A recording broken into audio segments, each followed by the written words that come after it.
காங்கிரசின் ஆட்சி காலத்தை பற்றிய ஒரு பார்வையை பார்க்கலாம். முன்னாள் மெட்ராஸ் மாகாணம் மற்றும் மாநிலம் காங்கிரஸ் முதலமைச்சர்களின் பட்டியலை பற்றி தெரிந்து கொள்ளலாம். சுதந்திர இந்தியாவிற்கு பிறகு தமிழகத்தை ஆண்ட காங்கிரஸ் தலைவர்களின் விவரங்கள். முதலில் ஓமந்தூர் பி. ராமசாமி ரெட்டியார் மார்ச் 23, 1947 முதல் ஏப்ரல் 6, 1949 வரை, அதாவது 2 ஆண்டுகள் முதலமைச்சராக இருந்துள்ளார்.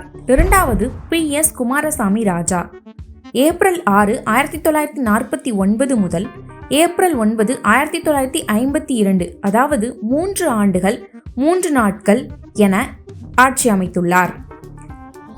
மூன்றாவது சி. ராஜகோபாலாச்சாரி, அதாவது ராஜாஜி அவர்கள் ஏப்ரல் 10, 1952 முதல் ஏப்ரல் 13, 1954, குறிப்பாக 2 ஆண்டுகள் 3 நாட்கள் இருந்துள்ளார். நான்காவது காமராஜர் ஏப்ரல் 13, 1954, அக்டோபர் 2, 1963, அதாவது 9 ஆண்டுகள் 172 நாட்கள். ஐந்தாவதாக பக்தவச்சலம் 2 அக்டோபர் 1963 முதல் மார்ச் 6, 1967, அதாவது 3 ஆண்டுகள் 155 நாட்கள் இவர் ஆட்சி அமைத்துள்ளார். சில முக்கியமான குறிப்புகளை பற்றி தெரிந்துக்கலாம். காமராஜர் அவர்கள்தான் தமிழகத்தில் மிக நீண்டகால முதலமைச்சராக இருந்த காங்கிரஸ் தலைவர் ஆவார். இதில் முக்கிய தகவலாக பார்க்கப்படுவது 1967ஆம் ஆண்டுக்கு பிறகு இன்று வரை தமிழகத்தில் காங்கிரஸ் கட்சி தனித்து ஆட்சி அமைக்கவில்லை. திராவிட கட்சிகளான திமுக மற்றும் அதிமுக ஆகியவையே 1967 முதல் தமிழகத்தை ஆண்டு வருகின்றன. தற்போது கூட காங்கிரஸ் கட்சி திமுக கூட்டணியில் உள்ளது. ஆனால் முன்பிருந்த அளவிற்கு செல்வாக்கு காங்கிரசுக்கு தற்போது தமிழகத்தில் இல்லை. காங்கிரஸ் திமுகவுடன் கூட்டணியில் இருப்பதால் 40 சீட்டுகள் கேட்டும் 28 சீட்டுகள் மட்டுமே தற்போது தேர்தல், அதாவது 2026 தேர்தலில் சீட்டுகள் கிடைத்துள்ளது. அதுவும் ஒரு எம்பி சீட்டு, 28 எம்எல்ஏ சீட்டுகள் வழங்கப்பட்டிருக்கிறது. திராவிட முன்னேற்றக் கழகம் தமிழ்நாட்டை ஆட்சி செய்த மொத்த கால அளவை பார்க்கலாம்.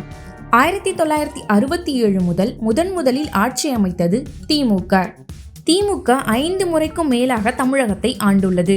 தற்போதைய நிலவரப்படி மார்ச் 2026 வரை திமுக சுமார் 26 ஆண்டுகள் 128 நாட்கள் தமிழகத்தை ஆட்சி செய்துள்ளது. திமுக ஆட்சி காலங்களின் விவரம் பற்றி பார்க்கலாம். அன்று முதல் இன்று வரை தமிழகத்தை ஆட்சி செய்யும் தலைவர்களை பற்றி பார்க்கலாம். முதலில் CN அண்ணாதுரை மார்ச் 6, 1967 முதல் பிப்ரவரி 3, 1969 வரை, அதாவது ஓராண்டு 334 நாட்கள் ஆட்சியில் அமைந்துள்ளார்.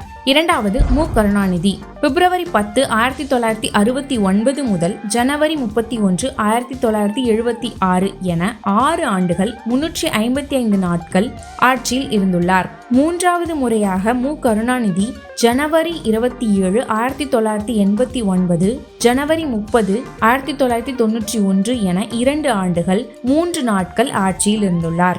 நான்காவது முறையாக மு. கருணாநிதி அவர்கள் மே 13, 1996 முதல் மே 13, 2001 என 5 ஆண்டுகள் ஆட்சியில் இருந்துள்ளார். அதே சமயம் கருணாநிதி அவர்கள் 2006 முதல் 2011 வரை 5 ஆண்டுகள் 2 நாட்கள் ஆட்சியில் இருந்துள்ளார். 2021 முதல் இன்று வரை மு. க. ஸ்டாலின் முதலமைச்சராக இருந்து வந்துள்ளார். சுமார் 26 ஆண்டுகள், மொத்த நாட்கள் சுமார் 9615 நாட்கள் திமுக ஆட்சியில் இருந்துள்ளது. மார்ச் 9ஆம் தேதி 2026 வரை கணக்கெடுக்கப்பட்டுள்ள குறிப்புகளை வச்சு இதுவரை பார்த்துள்ளோம். முக்கிய குறிப்புகள்: திமுக வரலாற்றில் மு. கருணாநிதி அவர்கள் 5 முறை முதலமைச்சர் பொறுப்பை வகித்துள்ளார். 1967 காங்கிரஸ் ஆட்சியை வீழ்த்தி அறிஞர் அண்ணா தலைமையில் திமுக முதலில் அரியணை ஏறியது.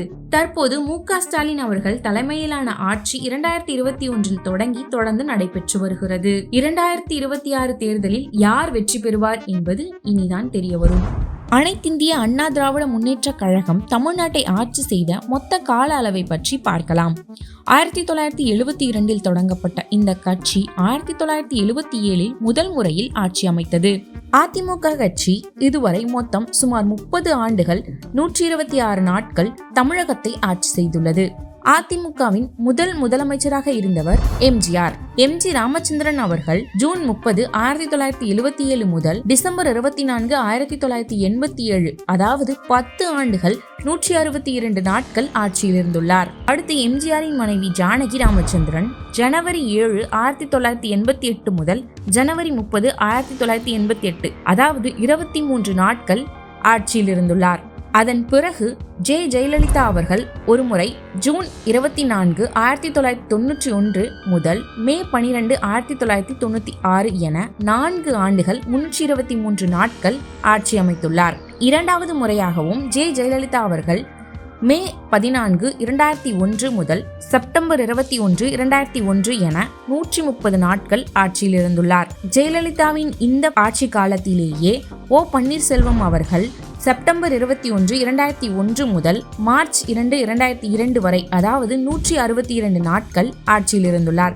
மீண்டும் ஜெயலலிதா அவர்கள் மூன்றாவது முறையாக மார்ச் 2, 2002 முதல் மே 12, 2006 என 4 ஆண்டுகள் 71 நாட்கள் ஆட்சியில் இருந்துள்ளார். அடுத்ததாகவும் ஜெயலலிதா அவர்களை 4வது முறையாகவும் மே 16, 2011 முதல் செப்டம்பர் 27, 2014 என 3 ஆண்டுகள் 134 நாட்கள் ஆட்சியில் இருந்துள்ளார். மீண்டும் ஓ. பன்னீர்செல்வம் இரண்டாவது முறையாக செப்டம்பர் 29, 2014 முதல் மே 22, 2015 என 235 நாட்கள் ஆட்சியில் இருந்துள்ளார். மீண்டும் ஜெயலலிதா அவர்களே 5வது முறையாக மே 23, 2015 முதல் டிசம்பர் 5, 2016 என ஓராண்டு 196 நாட்கள் ஆட்சியில் இருந்துள்ளார். அடுத்து பன்னீர்செல்வம் அவர்கள் 3வது முறையாக டிசம்பர் 6, 2016 முதல் பிப்ரவரி 16, 2017 என 72 நாட்கள் ஆட்சியில் இருந்துள்ளார். அடுத்து எடப்பாடி கே. பழனிசாமி பிப்ரவரி 16, 2017 முதல் மே 6, 2021 என 4 ஆண்டுகள் 79 நாட்கள் ஆட்சியில் இருந்துள்ளார். இந்த கட்சி சுமார் 30 ஆண்டுகள் மொத்த நாட்களாக பார்த்தால் 11,080 நாட்கள் ஆட்சியில் இருந்துள்ளது.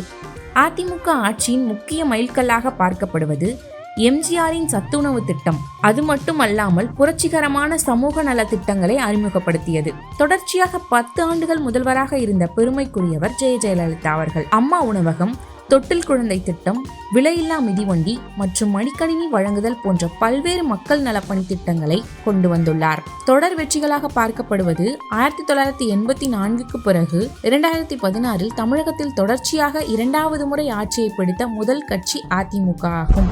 2026 தேர்தலில் மு.க. ஸ்டாலின் தலைமையில் திமுக அணியும், எடப்பாடி பழனிசாமி தலைமையில் அதிமுக அணியும், சீமான் தலைமையில் என்டிகே அணியும், இதேபோல் புதிதாக கட்சி ஆரம்பித்துள்ள விஜயின் தலைமையில் டிவிகே அணியும் களமிறங்குகிறது. 2026க்கான தேர்தல் தேதி அறிவிக்கப்பட்டுள்ளது. ஏப்ரல் 23ஆம் தேதி தேர்தல் நடத்தப்பட்டு மே 4ஆம் தேதி வாக்குகள் எண்ணப்படும் என்று அறிவிப்பு வெளியாகியுள்ளது. இந்த சூழலில் யார் எந்த கட்சியில் நின்று யார் ஜெயிப்பார்கள் என்பதை நாம் பொறுத்திருந்து பார்க்கலாம்.